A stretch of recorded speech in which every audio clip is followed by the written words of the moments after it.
This city is older than the pyramids of Egypt. It had no armies, no weapons, no defensive walls, and yet it survived for centuries. How? Hidden in the desert of Peru lies the sacred city of Caral, one of the oldest civilizations on Earth, and everything we think we know about how civilizations rise falls apart here. Because Caral challenges one of history's most stubborn assumptions, that civilization is born from conquest. But what if the first cities weren't forged in war at all?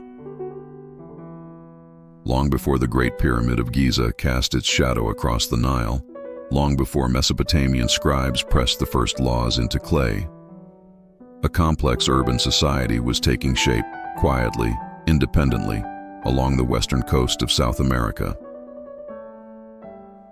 Radiocarbon dating places Caral's origins around 2600 BCE. To put that in perspective, this is the same era when Egypt was experimenting with its earliest pyramid, when the Near East was formalizing kingship, trade, and written law. And yet Caral developed with no contact with any of them. No transoceanic exchanges, no borrowed architecture, no imported writing systems. Civilization didn't spread here, it sparked here. Which forces a deeper question. If complex society can arise in total isolation, what actually causes civilization to form? To answer that, we have to look at the land itself. Caral sits high above the Supe River, about 125 miles north of modern Lima. The surrounding landscape is brutal, one of the driest deserts on Earth. Rain is almost non-existent. The sand swallows everything. By all logic, this valley should not support a civilization, and yet, they built pyramids here. Seasonal rivers spilling down from the Andes carved thin green lifelines through the desert.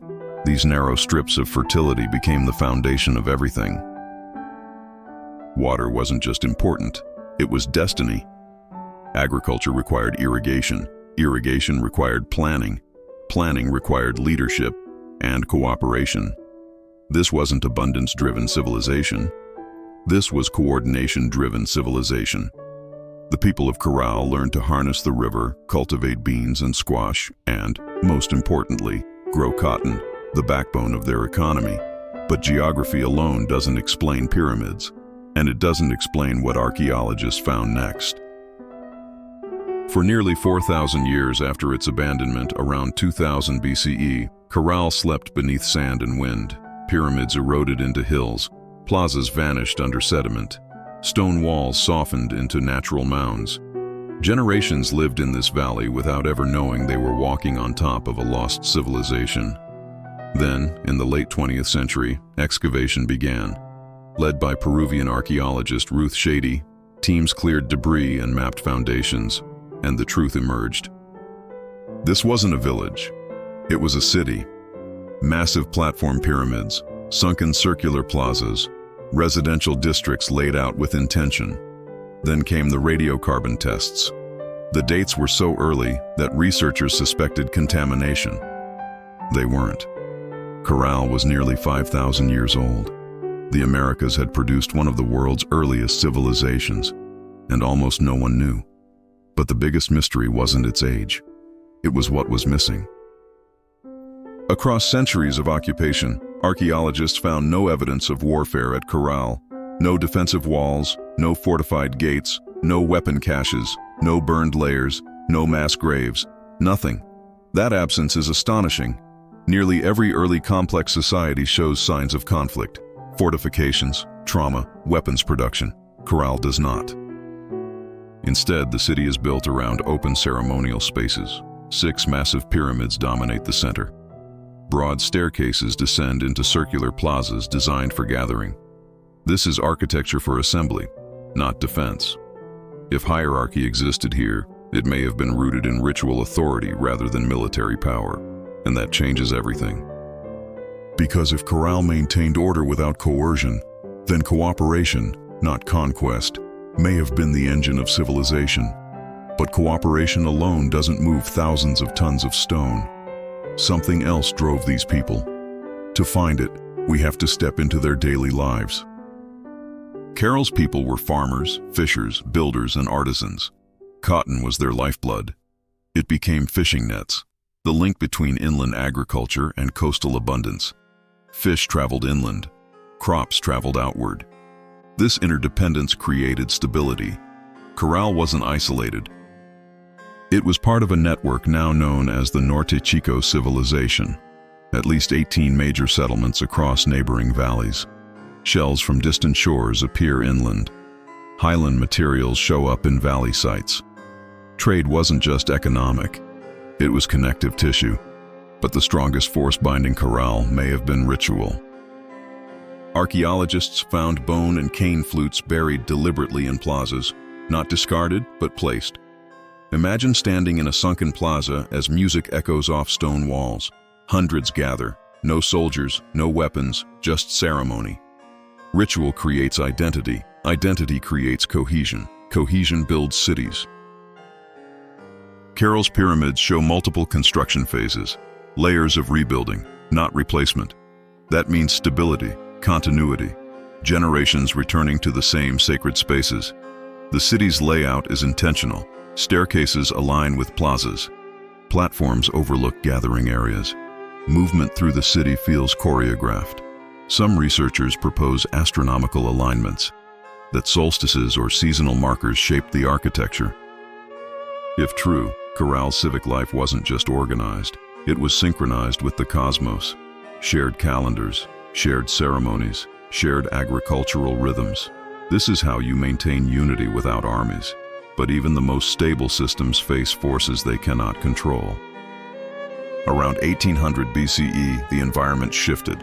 Rivers became unpredictable. Drought intensified. Agriculture faltered. When irrigation fails, food systems weaken. When food weakens, labor coordination collapses. When labor collapses, monuments stop. Civilizations rarely fall in a single moment.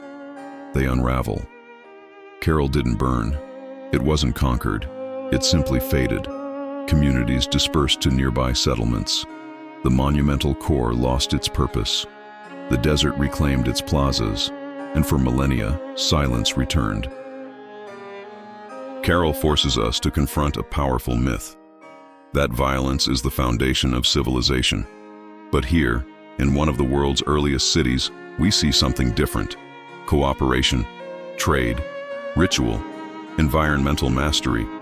These forces can build pyramids too. And that alone should make us pause. Because if one of humanity's first great experiments in urban life wasn't driven by conquest, then maybe the story of civilization is far more diverse and far more human than we've been taught.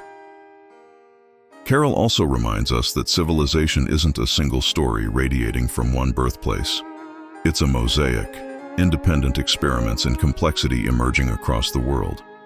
And Caral stands among the earliest of them. But perhaps the most striking thing is this. Caral shows us that people don't need kings, armies, or empires to create something monumental.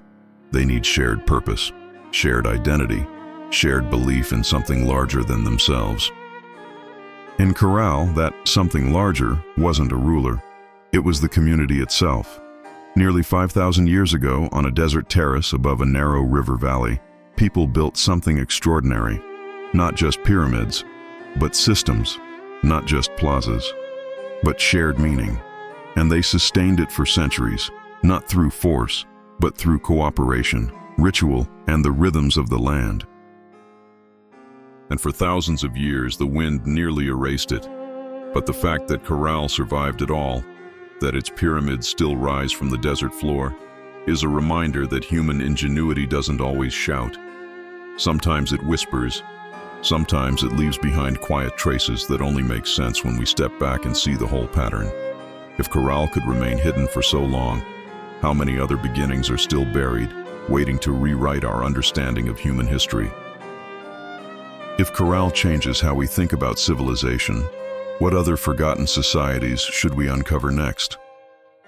History is full of places like this, cities half buried, cultures half remembered, stories waiting just beneath the dust.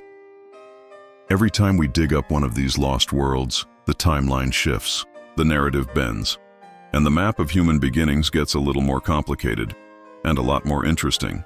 So tell me, Which hidden civilizations, vanished cultures, or overlooked origins should we explore in the next chapter of the Living Archive? Drop your suggestions below and follow for more untold stories from the edges of history, the ones that rewrite everything we thought we knew.